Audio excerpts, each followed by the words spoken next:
ಎಲ್ಲರಿಗೂ ನಮಸ್ಕಾರ. ಪ್ರಜಾಕರಣಕ್ಕೆ ಸ್ವಾಗತ. ಬೆಂಗಳೂರು ವಾಹನ ಸವಾರರೇ, ಇನ್ನು ಮುಂದೆ ರಸ್ತೆ ಮೇಲೆ ಬೇಕಾಬಿಟ್ಟಿ ಪಾರ್ಕಿಂಗ್ ಮಾಡಿದ್ರೆ ಜೇಬಿಗೆ ಬೀಳುತ್ತೆ ಭಾರಿ ಹೊರೆ.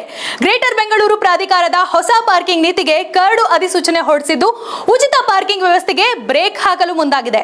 ಮೆಟ್ರೋ ಪಕ್ಕದಲ್ಲೇ ಇದೆ, ಇಲ್ಲೇ ಪಾರ್ಕಿಂಗ್ ಮಾಡಿ ಹೋಗೋಣ ಅಂತ ಹೇಳಿ ಅಲ್ಲೇ ಪಾರ್ಕಿಂಗ್ ಮಾಡಿ ಬಿಟ್ಟು ಹೋದ್ರೆ ನಿಮ್ಮ ಗಾಡಿಗಳಿಗೆ ಬೀಳುತ್ತೆ ಭಾರಿ ದಂಡ. ಏನಿದು ಹೊಸ ನೀತಿ ಹೇಳ್ತೀವಿ ಕೇಳಿ. ಸಿಗ್ನಲ್ ನಿಂದ 50 ಮೀಟರ್ ಅಂತರದವರೆಗೆ ಹಾಗೂ ಉಪ ಮುಖ್ಯ ರಸ್ತೆಗಳಿಂದ 25 ಮೀಟರ್ ವ್ಯಾಪ್ತಿಯಲ್ಲೂ ವಾಹನ ನಿಲುಗಡೆಗೆ ಅವಕಾಶ ಇಲ್ಲ. ಬಾಡಿಗೆದಾರರಿಗೆ ಪಾರ್ಕಿಂಗ್ ಜಾಗ ಒದಗಿಸುತ್ತಿದ್ರೆ ಮನೆ ಮಾಲೀಕರಿಗೆ ಬೀಳುತ್ತೆ ಭಾರಿ ದಂಡ. ಮನೆ ಮುಂದೆ ವಾಹನಗಳಿಗೆ ನಿಲುಗಡೆ ಮಾಡೋದಕ್ಕೆ ವ್ಯವಸ್ಥೆ ಮಾಡಿಕೊಡ್ಬೇಕು. ಏನಿದು ಹೊಸ ರೂಲ್ಸ್, ಎಷ್ಟು ಶುಲ್ಕ ವಿಧಿಸಲಾಗುತ್ತೆ ಹೇಳ್ತಾ ಹೋಗ್ತೀವಿ ಕೇಳಿ. ಬೆಂಗಳೂರಿನ ರಸ್ತೆಯಲ್ಲಿ ಎ, ಬಿ ಮತ್ತು ಸಿ ಕ್ಯಾಟಗರಿ ಅಂತ ವಿಂಗಡಿಸಲಾಗಿದೆ. ಅದಕ್ಕೆ ಅನುಗುಣವಾಗಿ ಪಾರ್ಕಿಂಗ್ ಶುಲ್ಕ ನಿಗದಿಯಾಗಿದೆ.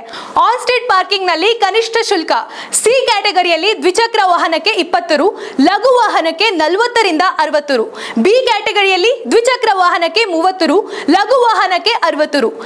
ಎ ಕ್ಯಾಟಗರಿಯಲ್ಲಿ ದ್ವಿಚಕ್ರ ವಾಹನಕ್ಕೆ 40 ರು ಹಾಗೆ ಲಘು ವಾಹನಕ್ಕೆ 80 ರು ಅಂತ ಹೇಳಿ ಪ್ರತಿ ಗಂಟೆಗೆ ಕರಡು ಪ್ರಸ್ತಾವನೆಯಲ್ಲಿ ತಿಳಿಸಲಾಗಿದೆ. ಅದೇ ಅಲ್ಲದೆ ಇಲ್ಲಿ ಮಾಸಿಕ ಪಾಸ್ ವ್ಯವಸ್ಥೆ ಸಹ ಬರಲಾಗಿದೆ. ಸಿ ಕ್ಯಾಟಗರಿಯಲ್ಲಿ ದ್ವಿಚಕ್ರ ವಾಹನಕ್ಕೆ 1,000 ಆದ್ರೆ ಲಘು ವಾಹನಕ್ಕೆ 2,000 ರೂಪಾಯಿ. ಬಿ ಕ್ಯಾಟಗರಿಯಲ್ಲಿ ಬೈಕ್ ಗಳಿಗೆ 1,500 ರೂಪಾಯಿ ಆದ್ರೆ ಲಘು ವಾಹನಗಳಿಗೆ 3,000 ರೂಪಾಯಿ. ಎ ಕ್ಯಾಟಗರಿಯಲ್ಲಿ ದ್ವಿಚಕ್ರ ವಾಹನಗಳಿಗೆ 2,000 ರೂಪಾಯಿ ನಿಗದಿಯಾಗಿದ್ರೆ ಲಘು ವಾಹನಗಳಿಗೆ 4,000 ರೂಪಾಯಿ ಅಂತ ಹೇಳಿ ಕರಡಿನಲ್ಲಿ ಉಲ್ಲೇಖ ಆಗಿದೆ. ಮೆಟ್ರೋ ಬಸ್ ನಿಲ್ದಾಣಗಳ ಸುತ್ತಮುತ್ತ ಹಾಗೂ ಸಿಗ್ನಲ್ಗಳಲ್ಲಿ 50 ಮೀಟರ್ ವ್ಯಾಪ್ತಿಯಲ್ಲಿ ಪಾರ್ಕಿಂಗು ನಿರ್ಬಂಧ ಇರಲಿದೆ. ಆದ್ರೆ ಬೆಂಗಳೂರಿನಲ್ಲಿ ಇನ್ನು ಮುಂದೆ ಪಾರ್ಕಿಂಗ್ ಎಲ್ಲಿ ಬೇಕಾದ್ರೂ ಅಲ್ಲಿ ಮಾಡಬಹುದು ಅನ್ನೋ ಕಾಲ ಮುಗ್ದಿ ಹೋಯ್ತು.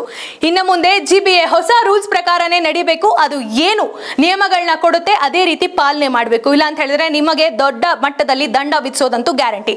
ಇದೇ ರೀತಿಯ ವಿಶೇಷ ಮಾಹಿತಿಗಾಗಿ ನಮ್ಮ ಪ್ರಜಾಕಿರಣ ವಾಹಿನಿಯನ್ನು ಫಾಲೋ ಮಾಡ್ತಾ ಇರಿ. ಹಾಗೆ ನಮ್ಮ ಚಾನೆಲ್ನ ಸಬ್ಸ್ಕ್ರೈಬ್ ಮಾಡಿ.